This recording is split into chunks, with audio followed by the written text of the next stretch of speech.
Si nosotros no son nada, rieron los hijos, pero lo que hizo una millonaria los dejó mudos. Bienvenidos a tu canal Abuelas con Historia. Hoy les traigo una narración que les llegará al alma, titulada Si nosotros no son nada, rieron los hijos, pero lo que hizo una millonaria los dejó mudos. Les pido de corazón que se suscriban y den like para apoyar el canal y seguir trayendo estas historias que nos tocan a todos. Jamás habría podido concebir que un jueves particular, envuelto en la melancolía gris de noviembre, se convertiría en el epicentro de un terremoto que sacudiría los cimientos de mi existencia, un evento que me obligaría a reevaluar la totalidad de lo que había edificado durante mis 58 años de vida. Aquel fue el día en que salí por última vez de la imponente sala de juntas como la directora ejecutiva de Apex Digital Dynamics, la corporación tecnológica que yo misma había forjado desde sus humildes comienzos y que, apenas unas horas antes, había vendido por la vertiginosa suma de $52 millones. Se suponía que debía estar en un estado de euforia, celebrando, navegando en una nube de éxito y profunda satisfacción personal, pero una opresión invisible y pesada se cernía sobre mi pecho, una angustia que no lograba identificar con palabras, pero que había sido mi sombra silenciosa durante demasiados años. Conducía mi sedán de lujo alemán por la extensa autopista que serpentea, uniendo el corazón de la metrópoli con las tranquilas comunidades rurales del norte. Anhelaba una bocanada de aire puro, ansiaba el consuelo del silencio, necesitaba desesperadamente huir del estruendo incesante de mis propios pensamientos. Con las ventanillas completamente abiertas, permitía que la brisa fresca del atardecer se colara en el habitáculo, desordenando el peinado impecable que me habían hecho en el salón más prestigioso de la ciudad. Sin embargo, ni siquiera la caricia del viento lograba disipar la densa niebla que enturbiaba las profundidades de mi alma. Fue en ese preciso instante cuando los distinguí, a unos 200 metros antes de llegar a un cruce de caminos, sentados sobre una roca de proporciones considerables a un costado de la carretera. Eran dos personas mayores, con las espaldas encorvadas, no solo por el inexorable paso del tiempo, sino por el peso de algo infinitamente más cruel que la edad, el abandono. Ella portaba un suéter de un tono celeste ya desvaído, con evidentes agujeros en la zona de los codos, y una falda larga que en una época lejana debió ser de un profundo azul marino. Él, por su parte, vestía un pantalón color café con múltiples remiendos y una camisa blanca que el tiempo había teñido de un tono amarillento. A su alrededor, como únicos testigos de su desdicha, se encontraban 3 bolsas de plástico visiblemente deterioradas y una modesta caja de cartón. Lo que me obligó a pisar el freno con una violencia tal que dejé marcas de neumático sobre el asfalto no fue simplemente el hecho de verlos allí, en ese estado de vulnerabilidad.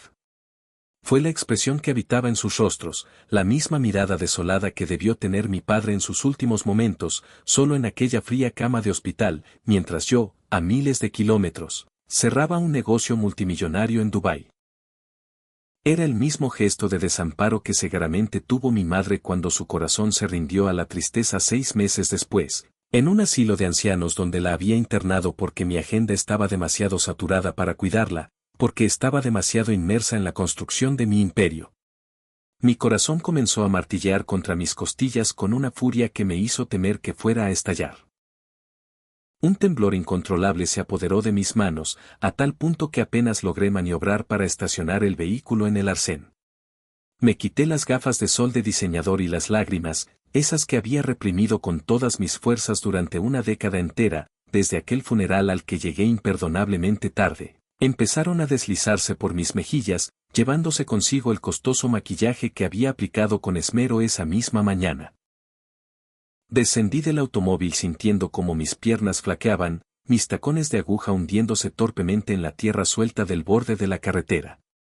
Cada paso que daba hacia ellos era, en realidad, un paso hacia mi propio y doloroso pasado, hacia la culpa que me había estado consumiendo lentamente desde dentro, hacia la inesperada oportunidad de redención que el universo, o quizás Dios, o el destino, estaba colocando frente a mí.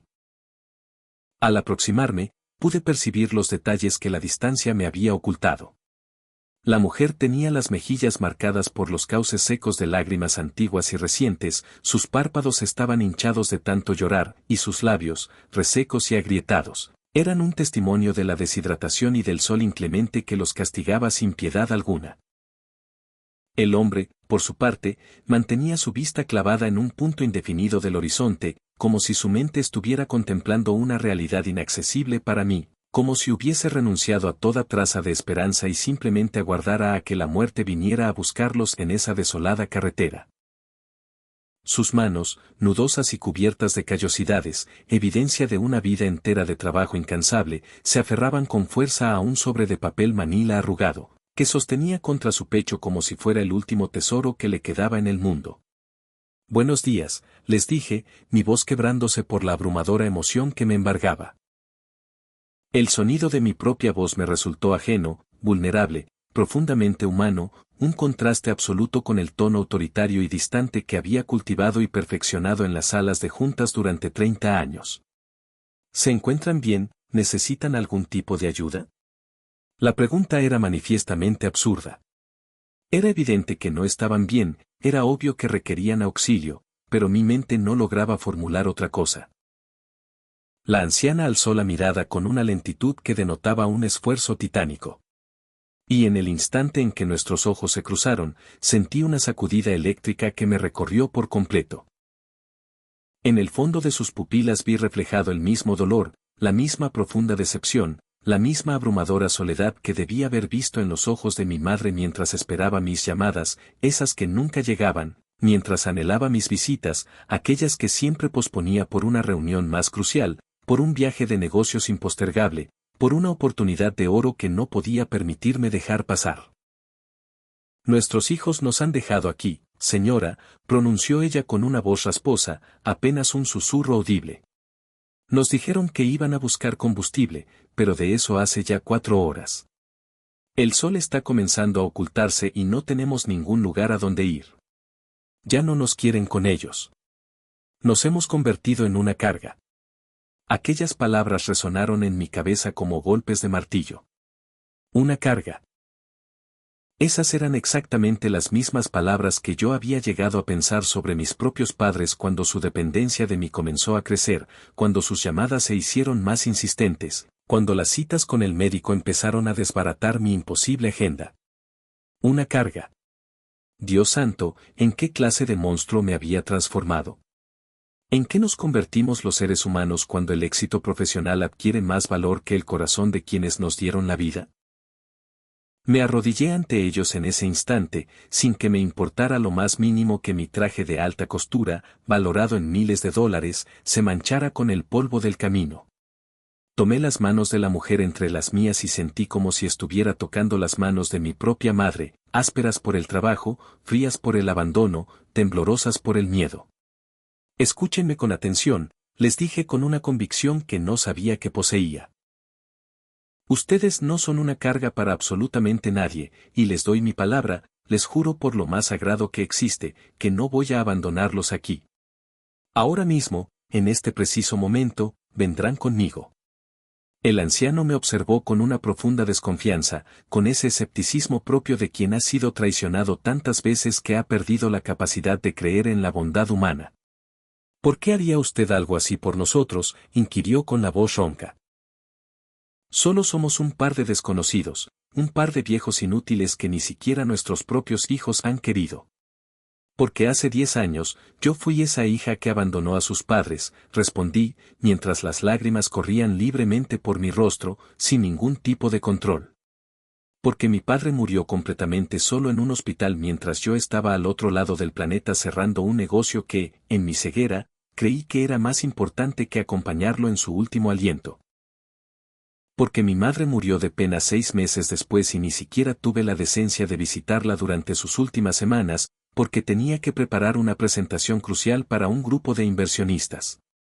Porque he vivido esta última década dependiendo de pastillas para la ansiedad, para poder dormir, para simplemente seguir funcionando, porque el peso de la culpa me ha estado aniquilando lentamente. Y hoy, al verlos a ustedes aquí, desamparados, he comprendido que la vida me está concediendo una oportunidad que no merezco, pero que pienso aceptar con cada fibra de mi ser. No puedo devolverles la vida a mis padres. No puedo pedirles perdón cara a cara. No puedo abrazarlos una última vez, pero sí puedo hacer por ustedes todo aquello que no hice por ellos. El silencio que siguió a mi confesión fue tan espeso que casi podía palparse en el aire. La mujer comenzó a llorar de nuevo, pero esta vez sus lágrimas eran distintas. No eran lágrimas de desesperanza, sino de algo que se asemejaba a un brote de esperanza, a la incredulidad de descubrir que aún quedaba bondad en un mundo que se había mostrado tan cruel. El hombre cerró los ojos con fuerza y dos gruesas lágrimas se deslizaron por los surcos de sus mejillas arrugadas. Que Dios la bendiga, señora, susurró. Que Dios la bendiga inmensamente. Les ayudé a incorporarse con sumo cuidado. Sus cuerpos, frágiles y debilitados, temblaban no solo por el frío de la tarde que comenzaba a caer, sino por la intensidad emocional de aquel encuentro.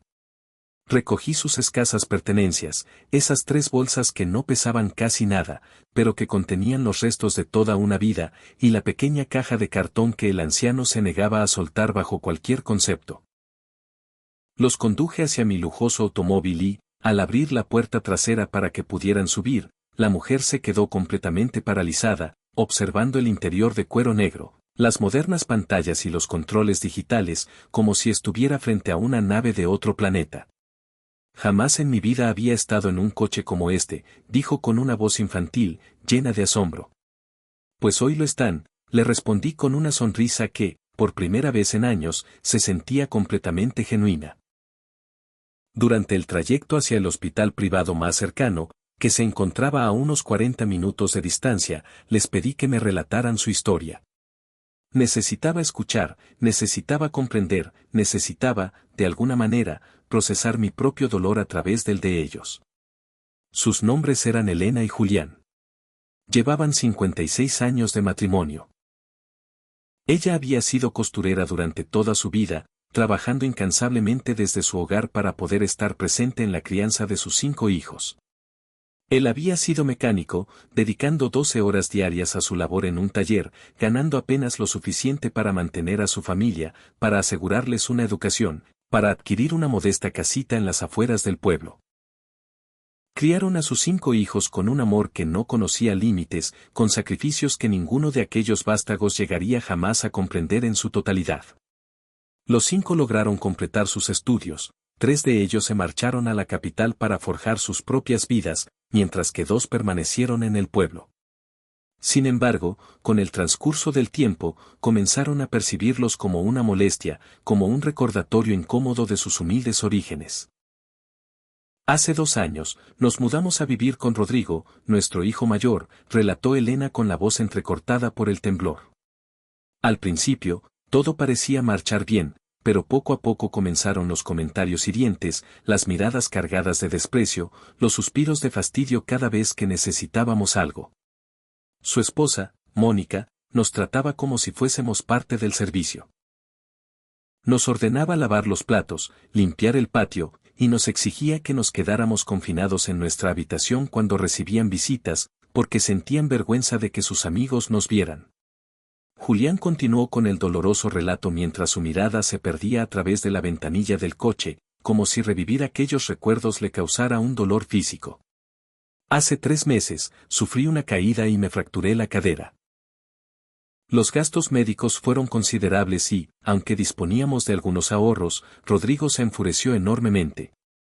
Nos dijo que éramos una carga económica imposible de sobrellevar. Esta misma mañana, nos despertó muy temprano. Anunció que nos llevaría a conocer un lugar precioso donde podríamos vivir con mayor tranquilidad. Nos ilusionamos como si fuéramos niños. Llegamos a pensar que, finalmente, nos estaban valorando. Subimos al coche con nuestras pocas cosas. Condujo durante casi 2 horas y luego se detuvo en ese preciso lugar donde usted nos encontró. Dijo que tenía que revisar algo en el motor. Nos pidió que bajáramos un momento y, para cuando nos quisimos dar cuenta, el coche ya había desaparecido en la distancia. Mis manos se aferraban al volante con tal tensión que mis nudillos se habían vuelto blancos. La rabia que me invadía era tan visceral que creí que iba a estallar. ¿Cómo? ¿Cómo era posible alcanzar tal nivel de crueldad? ¿Cómo podían unos hijos hacerle algo así a las personas que les habían dado el regalo de la vida? Pero entonces, como un relámpago, recordé mi propio reflejo en el espejo.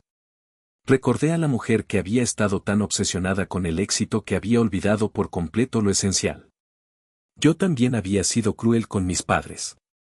Quizás no de la misma manera tan directa, pero cruel al fin y al cabo. Los había abandonado emocionalmente mucho antes de que fallecieran físicamente.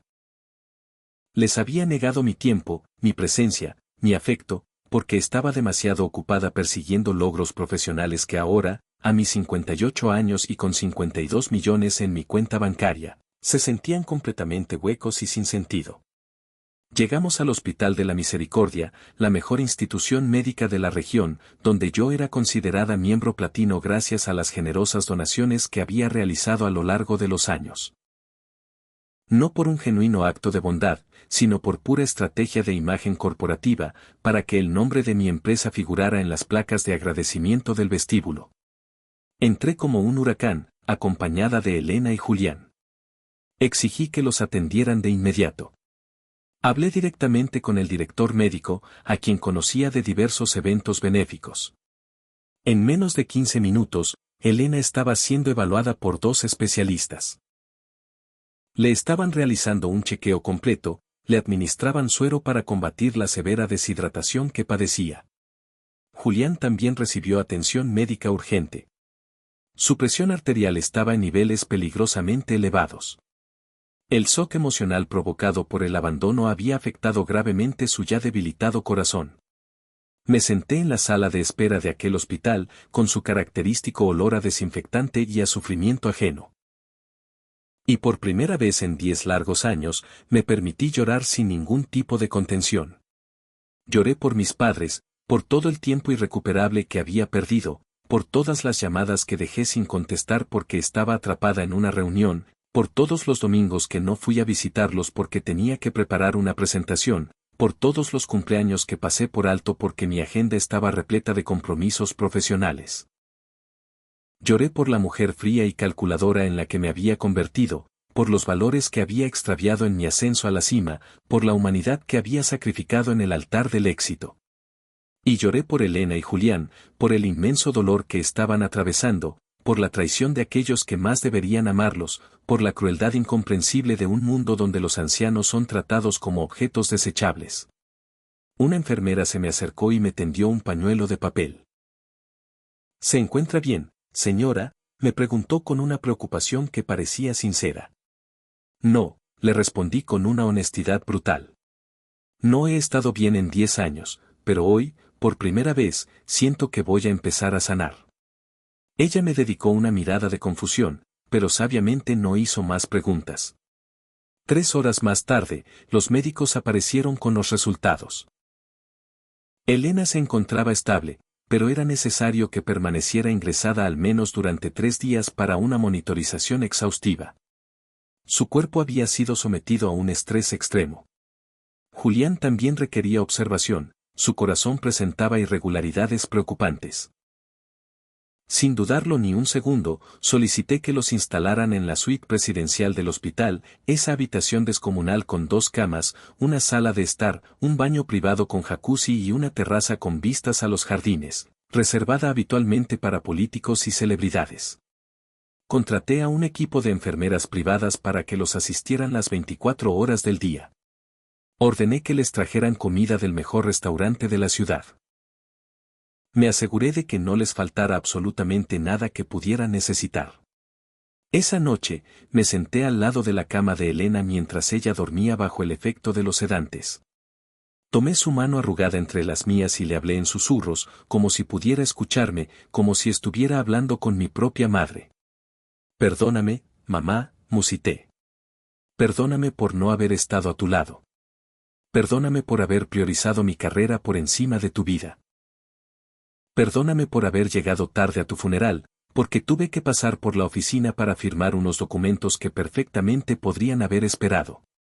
Perdóname por ser la hija que nunca te mereciste, la hija que te falló en el momento en que más me necesitabas. Las lágrimas caían sobre la sábana inmaculadamente blanca del hospital, y sentí que algo dentro de mí se quebraba de manera definitiva.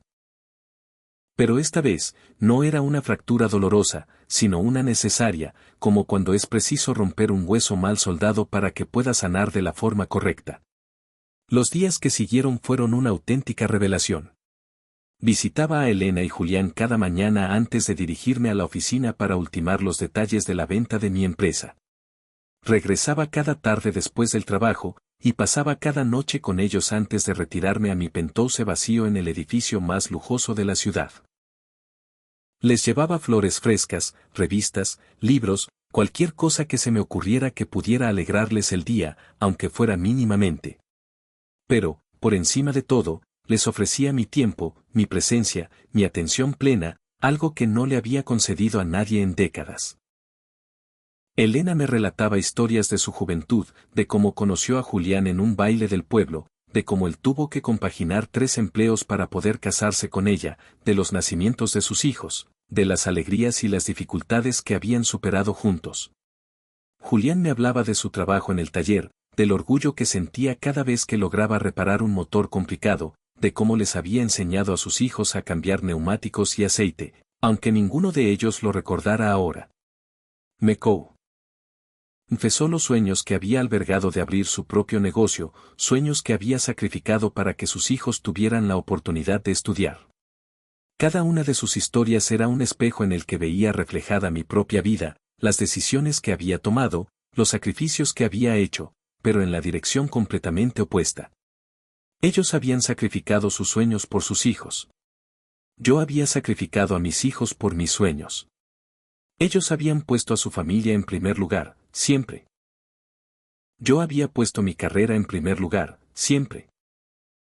Y ahora, en el ocaso de sus vidas, ellos se encontraban abandonados por aquellos que más deberían amarlos, mientras que yo, con todo mi éxito y mi fortuna, estaba completamente sola, porque mi exesposo se había cansado de competir con mi trabajo y mis 2 hijos adultos apenas me dirigían la palabra, porque crecieron con una madre ausente que nunca asistió a sus obras de teatro escolares, a sus partidos de fútbol, a sus ceremonias de graduación, porque siempre había algo más urgente en la oficina.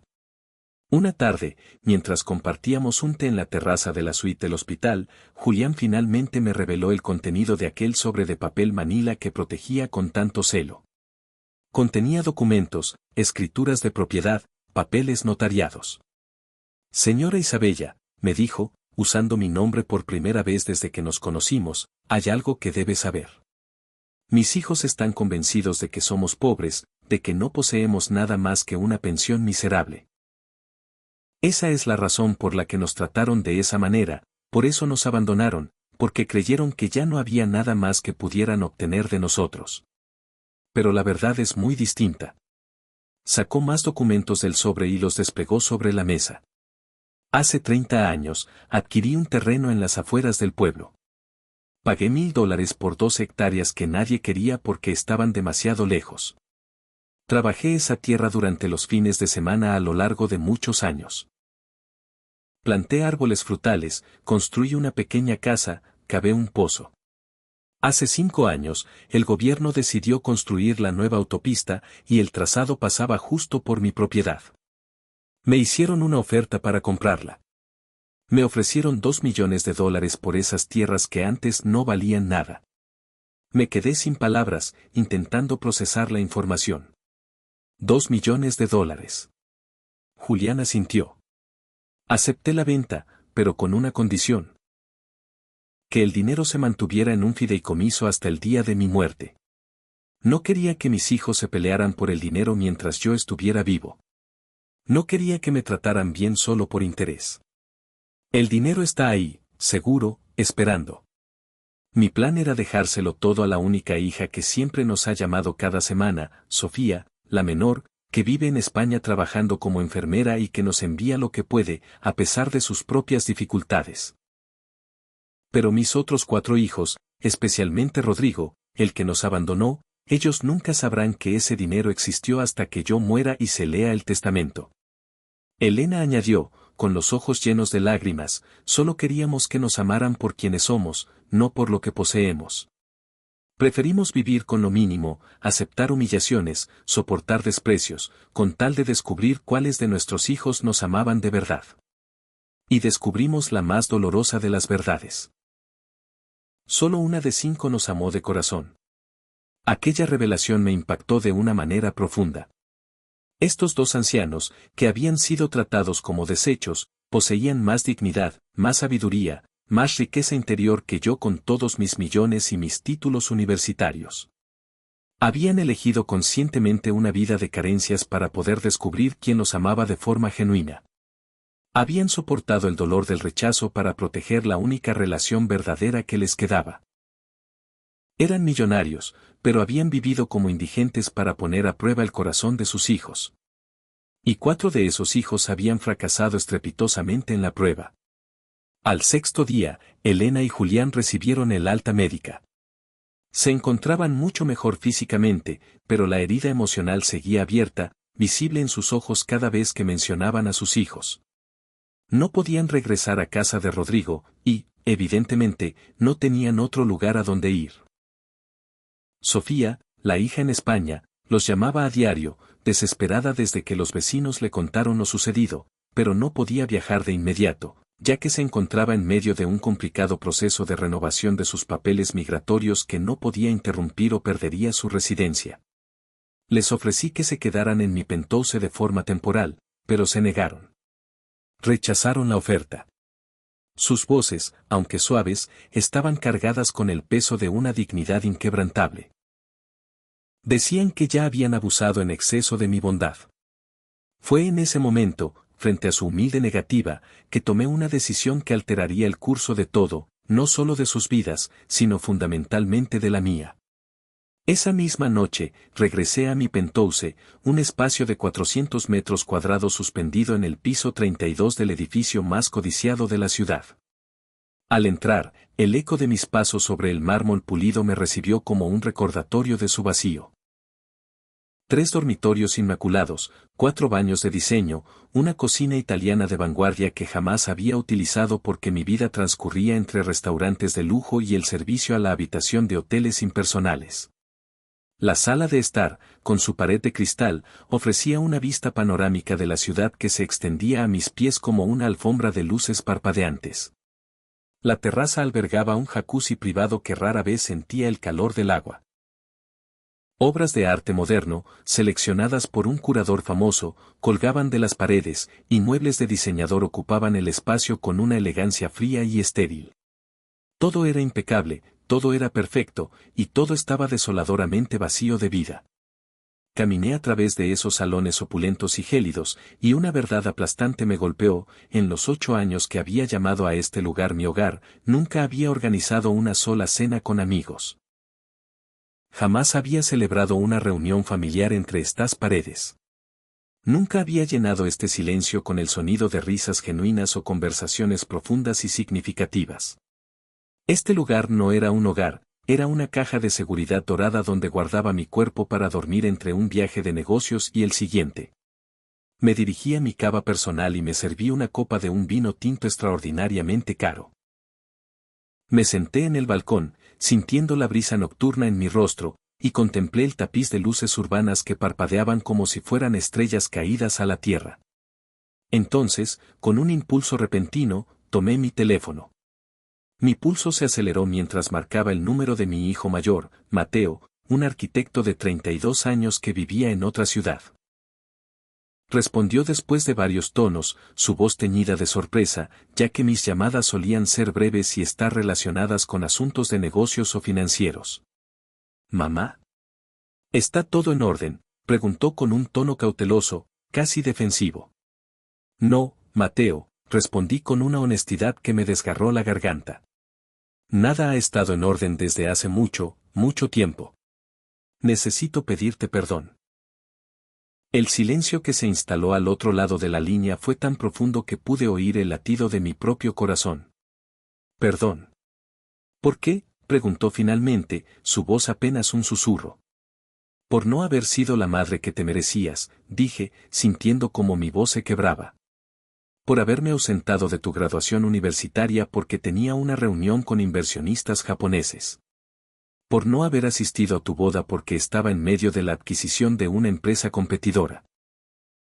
Por no conocer a mi nieta de 2 años, tu hija, más que por fotografías, porque siempre he estado demasiado ocupada. Por haber escogido mi éxito profesional por encima de ti, una y otra vez. Por haberte hecho sentir que no eras lo suficientemente importante como para que yo detuviera mi mundo por ti. Las lágrimas, contenidas durante años, ahora fluían libremente por mi rostro mientras las palabras salían a borbotones, una confesión de todas mis fallas. Mateo no respondió de inmediato. Cuando finalmente habló, su voz también estaba cargada de una emoción reprimida. Mamá, no sé qué decir. Siempre asumí que tu trabajo era más importante que nosotros. No tienes que decir nada, lo interrumpí suavemente. Solo necesitaba que lo supieras. Que me arrepiento con cada fibra de mi ser. Que si pudiera retroceder en el tiempo, lo cambiaría todo. Que he aprendido que el dinero y el éxito no significan absolutamente nada si no tienes a quien amar y quien te ame de vuelta. Que he estado muriendo por dentro durante 10 años, desde que perdí a mis padres sin haber sido la hija que debí ser. Y no quiero morir sin haberte dicho cuánto lo siento. Hablamos durante 2 horas esa noche. Fue la conversación más larga, profunda y sanadora que habíamos tenido en décadas. Lloramos juntos. Recordamos momentos dolorosos del pasado. Y, tímidamente, con palabras torpes pero sinceras, comenzamos a construir un puente sobre el inmenso abismo que nos había separado durante tanto tiempo. Después de colgar, llamé a mi hija menor, Lucía, de 28 años, y tuve una conversación similar. A ella también le había fallado. También había estado ausente en sus momentos más importantes. También había priorizado todo lo demás por encima de lo único que realmente importaba. Esa noche no pegué un ojo. Mi mente, que durante años solo había funcionado en términos de estrategias y balances, ahora trabajaba a una velocidad vertiginosa, procesando emociones, tejiendo planes, visualizando un proyecto que, sin yo saberlo, se había estado gestando en lo más profundo de mi subconsciente. A las 6 de la mañana, ya estaba sentada frente a mi computadora, investigando, haciendo llamadas, contactando a los mejores arquitectos, abogados y contadores del país. Si iba a hacer esto, lo haría bien. Lo haría a la perfección. Lo convertiría en un monumento a todo lo que había aprendido, un tributo a la segunda oportunidad que la vida me estaba regalando. 3 días después, cité a Elena y a Julián en mi oficina. Era la primera vez que me veían en mi hábitat natural, rodeada por el lujo corporativo, paredes de cristal, vistas impresionantes de la ciudad, muebles de diseño italiano. Se sentaron con evidente nerviosismo en las sillas de cuero frente a mi escritorio de caoba, claramente intimidados por el ambiente. Elena no podía apartar la vista de los cuadros caros que adornaban las paredes. Julián observaba la metrópoli a través de los ventanales del piso 23, como si contemplara un mundo ajeno. Les serví café en tazas de porcelana fina, me senté frente a ellos y respiré hondo. He tomado una decisión, les dije, mirándolos directamente a los ojos para transmitirles mi convicción. Voy a crear algo que debió haber existido hace mucho tiempo. Voy a construir un lugar donde personas como ustedes, personas mayores que han sido abandonadas, maltratadas o simplemente olvidadas por sus familias, puedan vivir con la dignidad, el respeto y el amor que merecen. No será un asilo común y corriente. Será un hogar de verdad. Tendrá jardines exuberantes, una biblioteca, una sala de música, talleres de arte, una cocina gourmet, atención de enfermería las 24 horas, terapeutas, un sinfín de actividades. Y ustedes dos serán mis primeros residentes, si aceptan. No les costará un solo centavo. Nunca. Es mi regalo para ustedes, y mi manera de honrar la memoria de mis padres, a quienes les fallé y a quienes ya nunca podré pedirles perdón. Elena comenzó a llorar en silencio.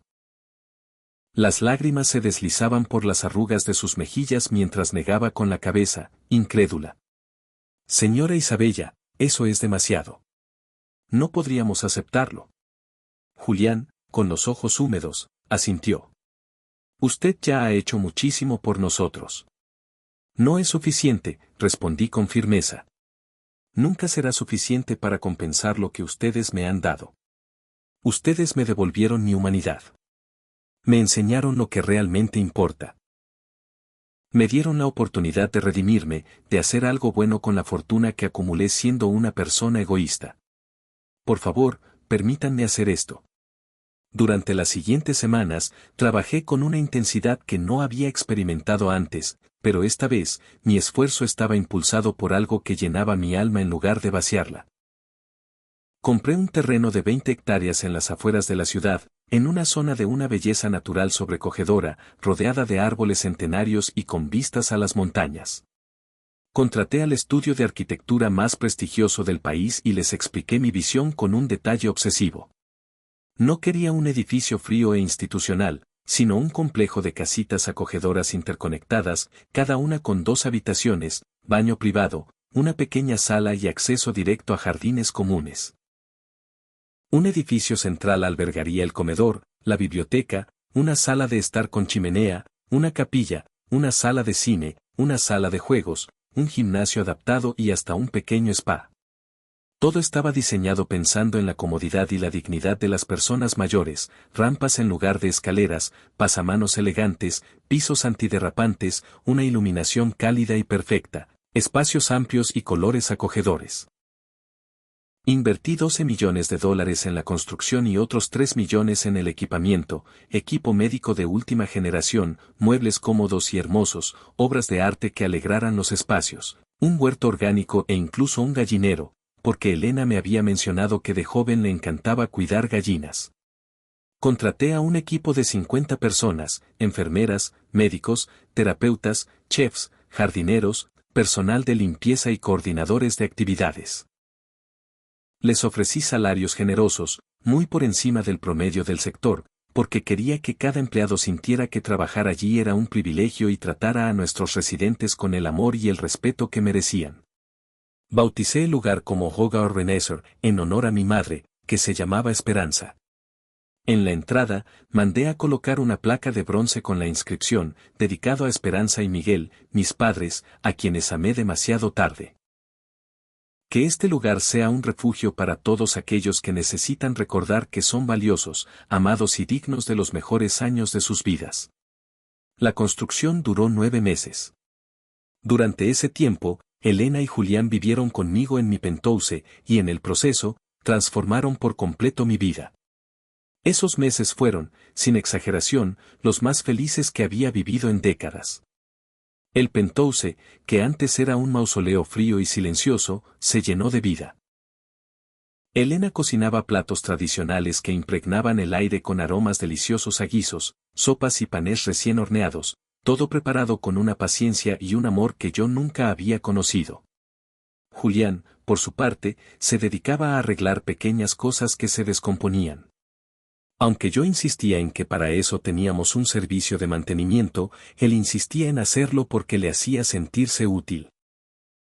Las noches las pasábamos los 3 en la sala, ellos compartiendo historias de su vida y yo escuchando, fascinada, aprendiendo sobre un mundo de valores simples y profundos que había ignorado por completo en mi frenética carrera hacia la cima.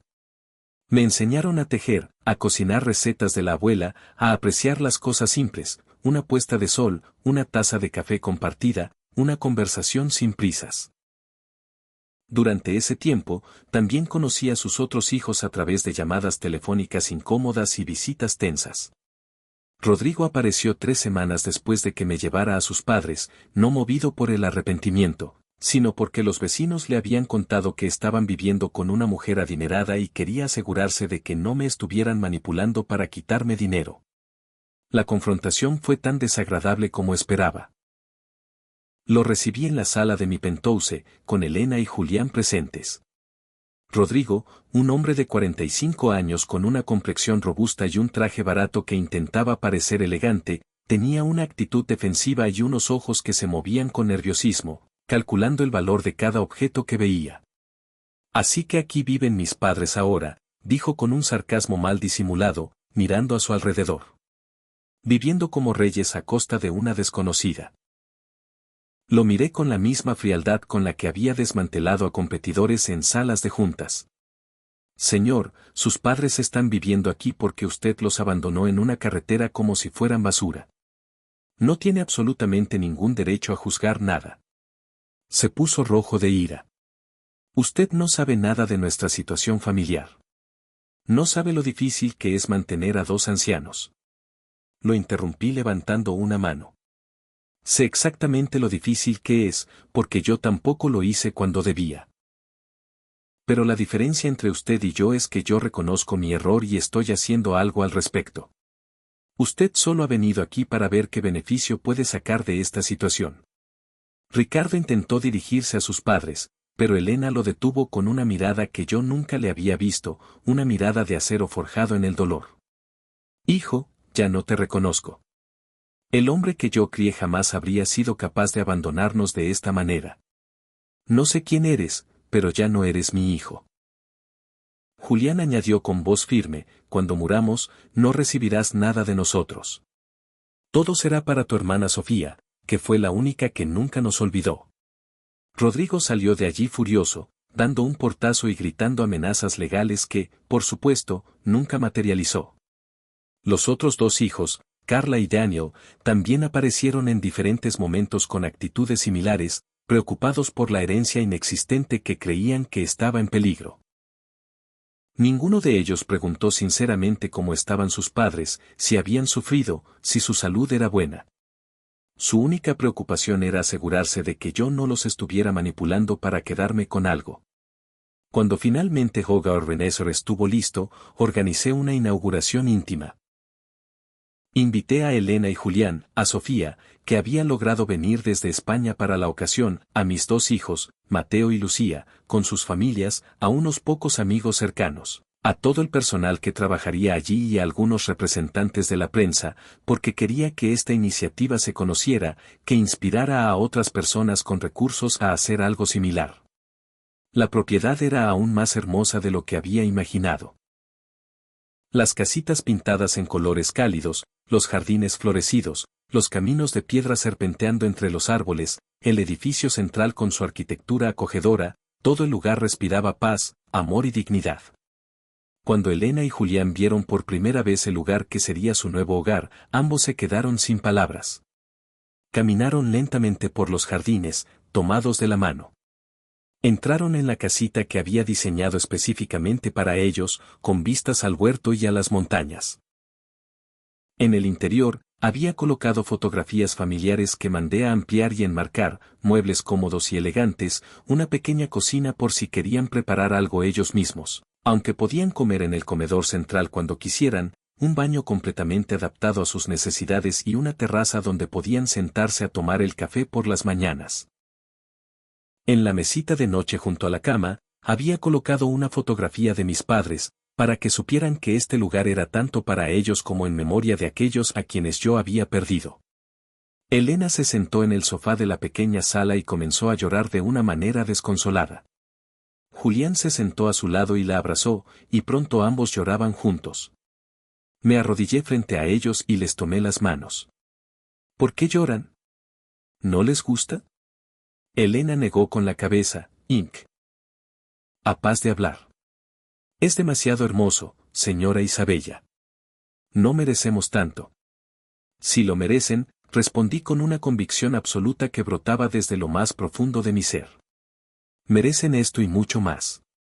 Merecen ser tratados como los reyes que son, como las personas invaluables que son, como los seres humanos llenos de dignidad que son. Y este lugar existirá para siempre, para que ustedes y muchos otros como ustedes nunca más tengan que sentirse como una carga. Durante el evento de inauguración, di un discurso que había preparado cuidadosamente. Había contratado a un equipo de camarógrafos profesionales porque quería que el mensaje llegara lejos. Hablé frente a las cámaras, frente a los invitados, con Elena y Julián a mi lado, sosteniendo mis manos. Mi nombre es Isabella Montes, comencé con voz firme. Hace 10 años, perdí a mis padres. Mi padre murió solo en un hospital mientras yo estaba al otro lado del mundo cerrando un negocio que creí que era más importante. Mi madre murió de tristeza 6 meses después, mientras yo seguía construyendo un imperio empresarial que finalmente vendí por $52 millones. Durante una década, viví con una culpa que me estaba consumiendo, tomando pastillas para poder funcionar, yendo a terapia semana tras semana, intentando encontrar la paz en un éxito que había construido a costa de lo único que realmente importaba, el amor de mi familia. Hice una pausa, dejando que mis palabras resonaran en el silencio. Hace 3 meses, encontré a estos 2 ángeles, Elena y Julián, abandonados en una carretera por sus propios hijos. Y en ese momento, comprendí que la vida me estaba dando una segunda oportunidad que no merecía. No puedo devolverles la vida a mis padres, no puedo pedirles perdón, no puedo abrazarlos una vez más, pero puedo honrar su memoria haciendo por otros lo que no hice por ellos. Hogar Renacer no es un negocio, no es una inversión, no es un proyecto filantrópico para mejorar mi imagen. Es mi redención. Es mi forma de decirles a mis padres que finalmente entendí lo que de verdad importa en la vida. Las lágrimas corrían por mi rostro, pero continué hablando. Este lugar siempre será gratuito para quienes lo necesiten. He establecido un fideicomiso de $20 millones que garantizará su operación a perpetuidad. Cualquier persona mayor que haya sido abandonada, maltratada o que simplemente necesite un lugar digno donde vivir sus últimos años, será bienvenida aquí. No preguntaremos de dónde vienen. No juzgaremos su pasado. No les cobraremos nada. Solo les daremos lo que merecen. Amor, respeto, dignidad, cuidado y la oportunidad de vivir sus últimos años sabiendo que son valiosos. El aplauso que siguió fue atronador. Vi a mi hijo Mateo llorando, a mi hija Lucía secándose las lágrimas, a Sofía abrazando a sus padres. En ese instante, supe que finalmente estaba haciendo algo correcto, algo que llenaba el inmenso vacío que había cargado durante tanto tiempo. Hogar Renacer abrió sus puertas oficialmente 3 semanas después. Los primeros 15 residentes llegaron, cada uno con una historia desgarradora de abandono, maltrato o soledad. Estaba Isabel, de 78 años, cuya familia la había internado en un asilo de bajo costo y nunca más volvió a visitarla. Antonio, de 82 años, que vivía en las calles después de que sus hijos lo echaran de su propia casa para vender la propiedad. Y Rosa, de 75 años, que había sido víctima de abuso físico por parte de su hijo adicto. Cada historia me partía el corazón, pero al mismo tiempo, fortalecía mi determinación. Me involucré personalmente en cada aspecto del hogar. Visitaba Hogar Renacer todos los días, sin falta. Pasaba horas con los residentes, escuchando sus historias, participando en las actividades, comiendo con ellos en el gran comedor. Contraté a terapeutas especializados en trauma y duelo para ayudarles a procesar el dolor del abandono. Organicé talleres de pintura, música, jardinería y cocina, cualquier cosa que les devolviera un sentido de propósito. Celebrábamos cada cumpleaños con pastel y mariachis, porque cada vida merecía ser celebrada. Elena se convirtió en la abuela de todos, siempre tejiendo bufandas y suéteres para regalar, organizando círculos de costura y enseñando sus recetas tradicionales en la cocina. Julián montó un pequeño taller en uno de los edificios auxiliares, donde reparaba cosas y enseñaba a otros residentes nociones básicas de carpintería y mecánica. Los vi florecer, recuperar la alegría que el abandono les había arrebatado, volver a sentirse útiles y amados. Pero no todo fue fácil. Hubo momentos duros, inevitables cuando trabajas con personas en la etapa final de sus vidas. El primer residente que perdimos fue Antonio, el hombre que había vivido en las calles. Falleció pacíficamente mientras dormía, 3 meses después de su llegada. Su corazón, simplemente, se detuvo. Organizamos un funeral hermoso en la capilla de Hogar Renacer. Aunque ningún familiar se presentó, todos los residentes y el personal asistieron. Todos lloraron por ese hombre que había muerto solo en el mundo, pero que estuvo rodeado de amor en sus últimos meses. Lo enterramos en el pequeño cementerio que había dispuesto dentro de la propiedad, bajo un árbol de cerezos, con una lápida que decía, Antonio Vega. Amigo, maestro, ser humano valioso. Ya no está solo. Cada muerte me afectaba profundamente. Me recordaba a mis propios padres, al tiempo perdido, a las oportunidades desperdiciadas. Pero también me recordaba por qué estaba haciendo esto. ¿Por qué cada día, cada esfuerzo, cada centavo invertido valía la pena. Estas personas estaban muriendo con dignidad, rodeadas de cuidado y amor, no solas y olvidadas. Y eso era lo que importaba.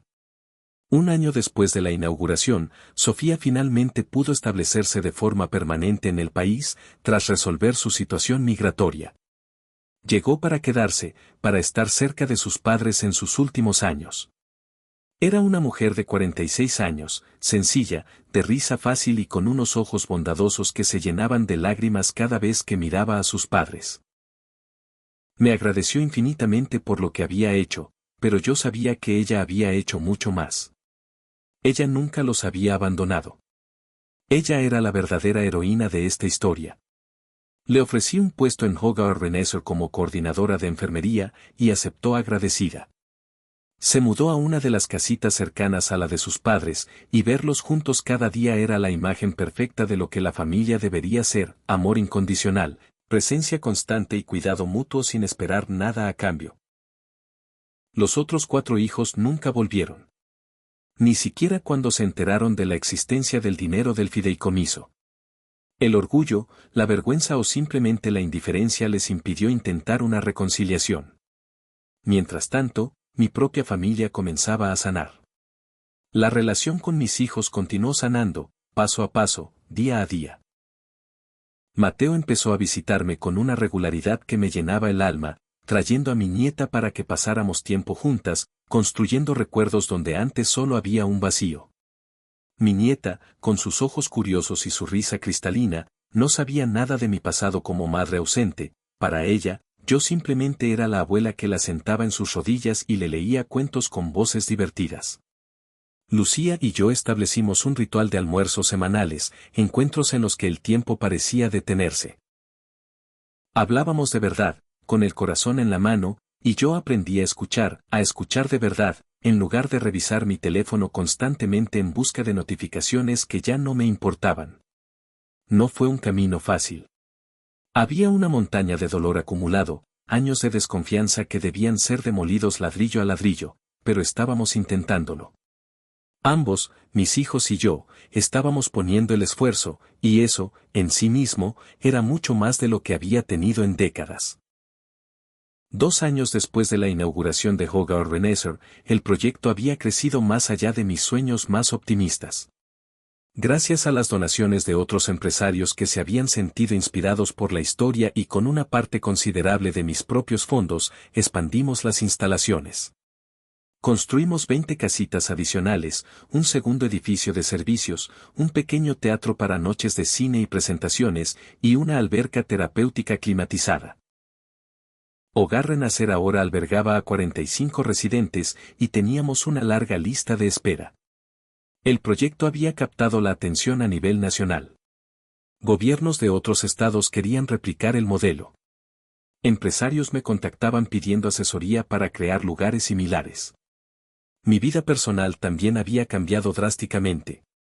Vendí el ostentoso penthouse y me mudé a una casa pequeña y acogedora justo al lado de Hogar Renacer, para poder estar siempre cerca.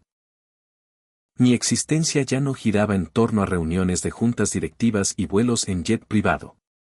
Ahora, mis días se centraban en desayunos comunitarios en el gran comedor, en las celebraciones de cumpleaños que llenaban el aire de alegría, en las tardes de lectura en voz alta en la biblioteca, en los paseos lentos por los jardines, y en las conversaciones profundas con personas que habían vivido vidas enteras y poseían una sabiduría que ningún libro de negocios podría enseñar. El cambio en mí era radical. La mujer fría, calculadora y obsesionada con los números y las estrategias se había desvanecido. En su lugar, había emergido alguien que finalmente comprendía el significado de ser humana, lo que implicaba amar sin esperar nada a cambio, lo que significaba usar los recursos no para acumular más poder, sino para servir, para sanar, para redimir el tiempo perdido.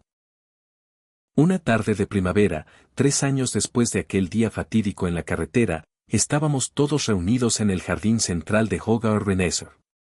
Celebrábamos el cumpleaños número 83 de Elena. Había un pastel enorme, un grupo de mariachis que había contratado como sorpresa, y todos los residentes estaban vestidos con sus mejores galas. El personal también participaba en la celebración, no como empleados, sino como parte de esta gran familia. Mis hijos estaban allí con sus familias. Sofía, con su eficiencia característica, organizaba todo, asegurándose de que su madre tuviera el día perfecto. Julián, sentado en su silla favorita, supervisaba la escena con una sonrisa de pura satisfacción. Cuando llegó el momento de cortar el pastel, Elena me pidió que me acercara. Tomó mi mano con esas manos arrugadas que ahora conocía tan bien y, frente a todos, dijo con una voz clara y fuerte: Isabella, hija mía, porque eso es lo que eres para nosotros, una hija, quiero darte las gracias. No solo por Hogar Renésor. No solo por salvarnos aquel día en la carretera. Sino por demostrarnos que el amor verdadero todavía existe en este mundo. Nos devolviste la fe en la humanidad. Las lágrimas comenzaron a rodar por mis mejillas sin que pudiera detenerlas.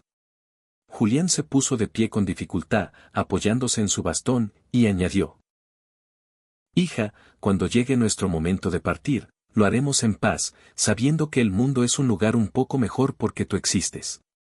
Porque decidiste detenerte ese día. Porque decidiste usar tu propio dolor para sanar el dolor de otros. No pude hablar durante varios minutos.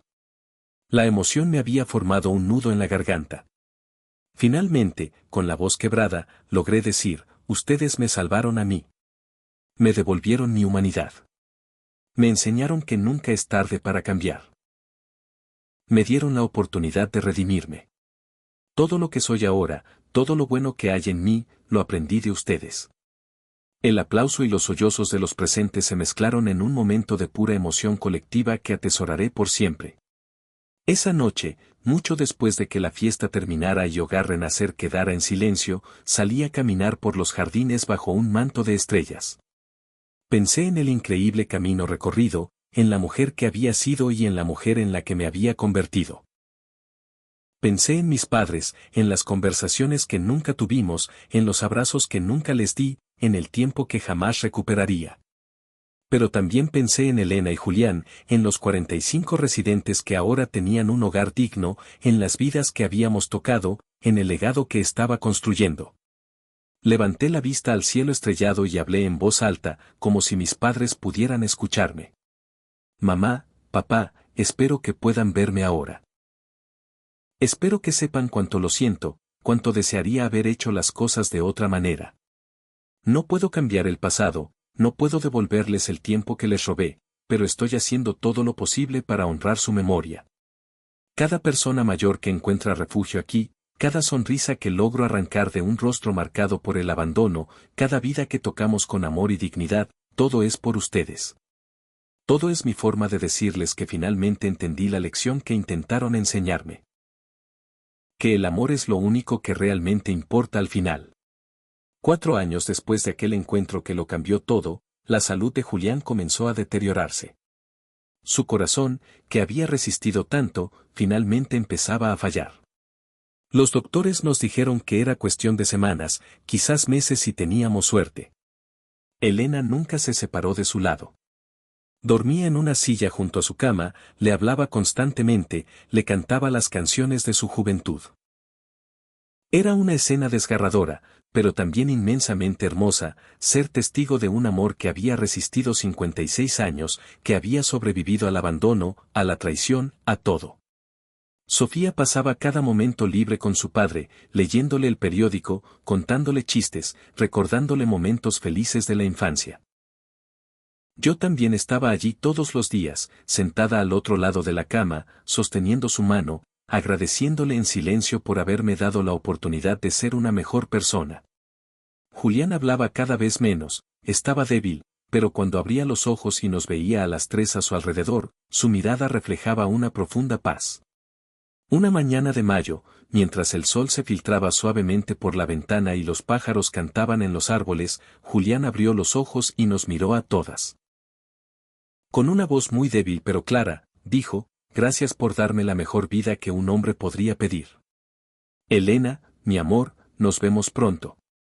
Sofía, mi niña, sigues siendo la mujer maravillosa que eres.